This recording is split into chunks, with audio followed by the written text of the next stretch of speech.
किसी गांव में एक मछेरा रहता था। वह दिन भर मछलियां पकड़ता और शाम को उन्हें बेचकर अपने घर की ज़रूरियात पूरी करता।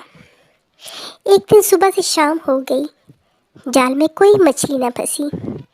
मछेरा परेशान था कि आज वो क्या करेगा। जब उसने जाल खींचा तो देखा एक छोटी सी सुनहरी मछली जाल में फड़फड़ा रही थी। मछेरा ये देखकर कहने लगा, इतनी छोटी मछली मेरा क्या करेगी। जब उसने मछली को हाथ में पकड़ा तो मछली बोलने लगी, अच्छे मछेरे, अगर तुम मुझे छोड़ दोगे तो मैं तुम्हें राज की बात बताऊंगी।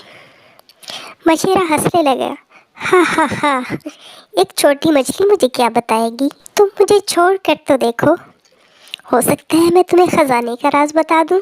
मछेरा खुश हुआ। उसने मछली को दरिया की मछली बाहर निकली और ज़ोर ज़ोर से हंसी, हा हा हा हा हा हा हा हा।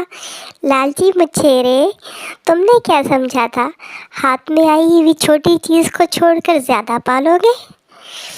याद रखो, जो हाथ में है कम सही आपके लिए ज़्यादा बेहतर है उसकी निस्बत जो आपके पास नहीं है।